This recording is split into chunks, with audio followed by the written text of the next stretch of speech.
កំបិតបន្ទោះ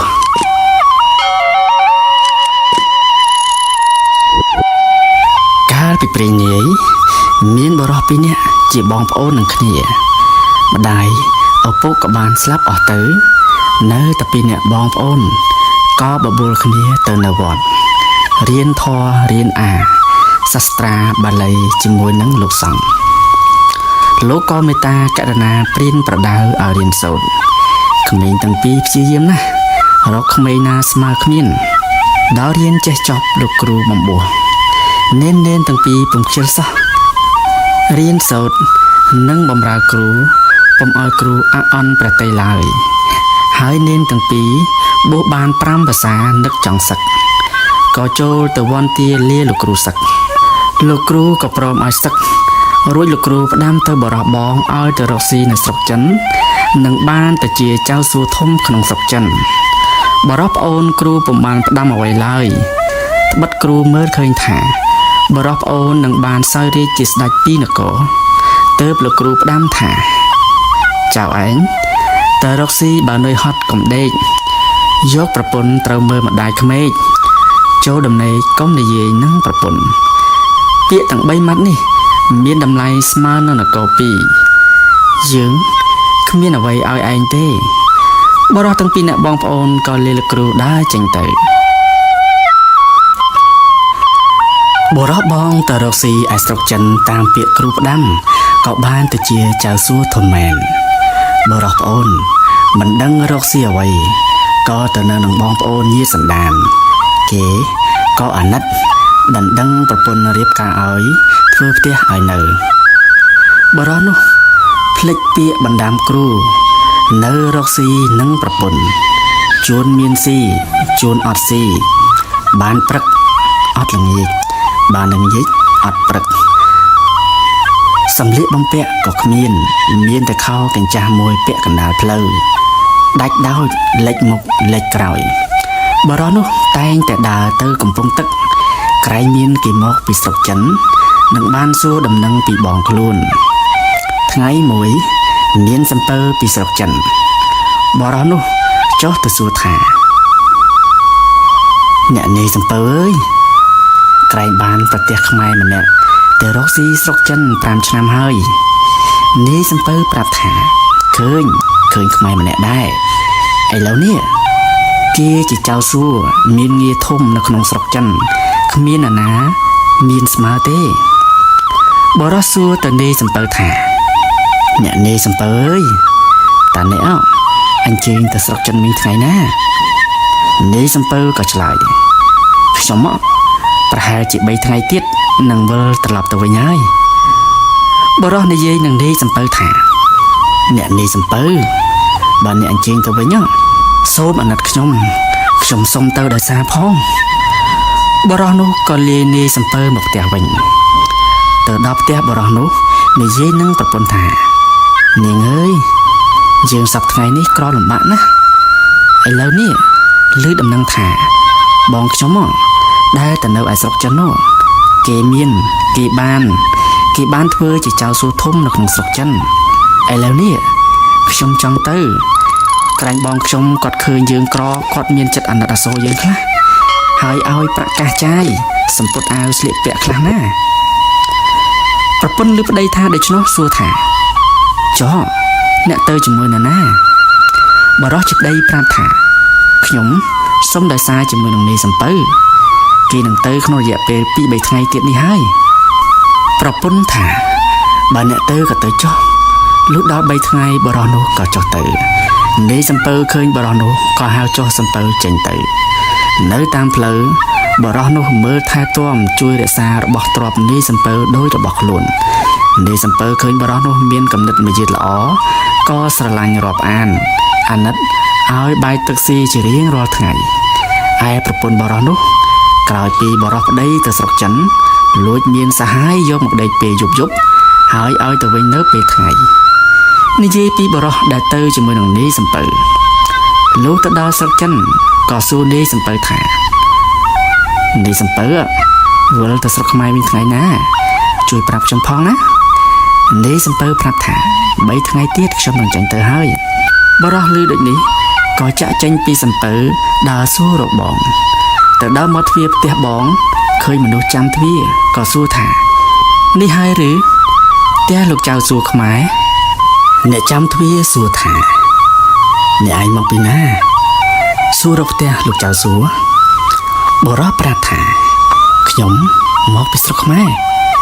ចៅសួរនេះជាបងបង្កើតខ្ញុំណាបរោះចាំទ្វារមើលទៅបរោះនោះរូបអាក្រក់ស្លៀកខោពាក់កណ្ដាលផ្លូវសំពត់គ្មានដណ្ដប់លិចមុខលិចក្រោយមិនសមជាប្អូនលោកចៅសួរខ្លួនសោះអ្នកចាំទ្វារមិននៅស្ងៀមក៏ទៅប្រាប់លោកចៅសួរមិននៅទៅកល់ស្ដាច់ក៏ជម្រាបប្រពន្ធថាលោកចៅវាយស្រីមានមនុស្សម្នាក់មកពីស្រុកខ្មែររូបគេនោះអាក្រក់ណាស់ស្លៀកខោពាក់កណ្ដាលផ្លូវហើយខោនោះមើលទៅលិចមុខលិចក្រោយហើយប្រាប់ខ្ញុំថាគេនោះជាប្អូនលោកចៅវាយប្រុសបង្កើតណាឥឡូវខ្ញុំបានឲ្យចាំនៅមាត់ទ្វារនាងជាប្រពន្ធចៅសួរនោះនឹកខឹងថាអាមនុស្សកំសត់ទុរគតនេះមកពីណាម្ដេចក៏ហ៊ានមកបង្កាច់គេថាប្តីអញជាបងវាបង្កើតនាងនោះក៏ប្រើមនុស្សឲ្យទៅចាប់បរោះនោះដាក់ច្រវាក់ទុកនៅរោងសេះហើយគិតថាពេលប្តីមកនឹងឲ្យយកទៅសម្លាប់ចោលបរោះនោះលុះគេយកទៅដាក់ច្រវាក់ក៏នឹកថាអោអញសង្វាតមកពីស្រុកខ្មែរដល់ស្រុកចិនឥឡូវគេពំគិតអាណិតឈាមដែលកើតមកពីពោះតែមួយជាមួយគ្នាសោះគេឆ្មើងគេហ៊ានចាប់ឯងមកដាក់ច្រវាក់ហើយគិតនឹងសម្លាប់ផងអោអញបើនៅស្រុកខ្មែររកស៊ីតាមសមាជីវរបស់ខ្លួនគ្មាននរណាហ៊ានធ្វើបាបអញទេបុរសនោះពុំដឹងថាបងតកល់ស្ដាច់លុះចៅសួរវិលត្រឡប់មកដល់ផ្ទះប្រពន្ធប្រាប់ថាមានបុរសកំសត់ម្នាក់មកពីស្រុកខ្មែរនិយាយថាលោកជាបងបង្កើតតែប្អូននោះរូបអាក្រក់ណាស់ស្លៀកខោពាក់កណ្ដាលផ្លូវដាច់ដោចលិចមុខលិចក្រោយឥឡូវនេះខ្ញុំឲ្យគេដាក់ច្រវាក់ទុកនៅឯរោងសេះចាំលោកអញ្ជើញមកហើយនាំវាយកទៅសម្លាប់ចោលតែម្ដងចៅសួរជាបងឮហើយនិយាយទៅយកវាមកមើលក្រែងប្អូនខ្ញុំបង្កើតមែនណាចៅសួរឲ្យដោះច្រវាក់បរោះនោះលុះបរោះនោះមកដល់ស្គាល់ថាជាប្អូនបង្កើតមែនក៏រៀបបាយឲ្យស៊ីមើលទៅប្អូនឃើញស្លៀកខោពាក់កណ្ដាលផ្លូវចៅសួរក៏ឲ្យខោមួយស្លៀកហើយសួរប្អូនថាប្អូនឯងនៅអានីអីក៏ក្រម្លេះហើយសប្តាហ៍ថ្ងៃនេះឯងរកស៊ីអីនឹងគេដែរបរោះប្អូនប្រាប់បងតាមដំណើរថាខ្ញុំនៅឯនាយមិនដឹងរកស៊ីអីទេក្រណាស់ហើយមានប្រពន្ធផងមិនដឹងរកស៊ីអីផងបងឮប្អូននិយាយក៏អាណិតប្អូនមិនចេញសម្ដីហើយសួរថាប្អូនមកជាមួយនរណាបរោះប្អូនជម្រាបថាខ្ញុំមកជាមួយនឹងនាយសំពើគេឲ្យដោយសារហ្នឹងណាបងចៅសួរប្អូនថាចុះគេទៅថ្ងៃណាវិញដែរបរោះប្អូនប្រាប់ថា3ថ្ងៃទៀតគេចេញសំពើទៅវិញហើយចៅសួរជាបងដឹងដូច្នោះក៏ស្ងៀមហើយឲ្យលើកបាយមកហើយបរោះជាប្អូនស៊ីជាមួយគ្នាលុះស៊ីរួចប្រាប់ប្អូនថាប្អូនដេកនៅផ្ទះនេះចុះបងទៅលេងផ្ទះចិនសែចៅសួរទៅដល់ផ្ទះចិនសែក៏រៀបចំកៅអីថ្នាំចិនខ្សៀទឹកតែទទួលហើយចៅសួរនិយាយនឹងចិនសែថាអ្នកចិនសែខ្ញុំមករកមើលឲ្យប្អូនខ្ញុំបន្តិចវាចេះតែក្រអីក៏ក្រម្លេះហើយវានឹងមើលទៅដូចជាខំរដែរតែមិនមាននឹងគេសោះចិនសែទាញសិភៅមកមើលសពគ្រប់រួចក៏និយាយថាអូនលោកមិនមែនជាអ្នកក្ររហូតទេ7ឆ្នាំទៀតនឹងបានសើរាជជាស្ដេចនគរ2លោកនឹងបានធំធ្វើជារាជការដោយសារប្អូនប៉ុន្តែឥឡូវនេះលំបាកណាស់វិលទៅស្រុកវិញពាក់កណ្ដាលផ្លូវនឹងបានទ្រព្យតម្លៃនគរ2សម្រាប់ខ្លួនតែថាឃ្លាតទៅវិញលុះដល់កំណត់បានសើរាជនឹងបានទ្រព្យនោះមកជាសម្រាប់បន់វិញទាំងអស់ចៅសួរបានដឹងដំណឹងប្អូនដូចនេះក៏លាចិនសែទៅផ្ទះវិញដល់3ថ្ងៃនាយសំពើគេផ្ទុកសំពើហើយនឹងរៀបចំចេញទៅវិញថ្ងៃនោះចៅសួរជាបងយកផាឌិបមកហែកមួយត្បូងហុចឲ្យទៅបរោះជាប្អូន ក៏ទទួលយកផាឌិបមួយត្បូងលាបងចុះទៅដើរបណ្ដាគិតបណ្ដានឹកទៅចិត្តស្ទើរមិនចង់កាន់ផាឌិបនោះសោះដោយគិតតែម្នាក់ឯងក្នុងចិត្តថាអូយើងជាបងប្អូននឹងគ្នាអស់ពីឪពុកម្ដាយទៅនៅកំព្រាតែបងប្អូនពីរនាក់កាលវេលាក្រចេះស្រឡាញ់រាប់អានគ្នាដល់ពេលមានបានទាត់គ្នាចោលឆ្មើងស្ទើរមិនរាប់គ្នាមាសប្រាក់ដាក់ឃ្លាំងកគោកមិនហ៊ានយកឲ្យគ្នាមួយស្លឹងចែកតែខ្មោចផាឌិបឲ្យគ្នាមួយត្បូងលុះបរោះដើរទៅដល់ក៏ឡើងលើសំពៅនេះសំពៅឲ្យកូនឈ្នួលស្រាយយុទ្ធការហើយបើកក្តោងចេញទៅនេះសំពៅសួរបរោះនោះថាបងឲ្យអ្វីខ្លះប្អូនឆ្លើយគ្មានឲ្យអ្វីទេឲ្យផាឌិបមួយត្បូងនិងខោមួយនេះសំពៅបានដឹងហើយក៏នៅស្ងៀម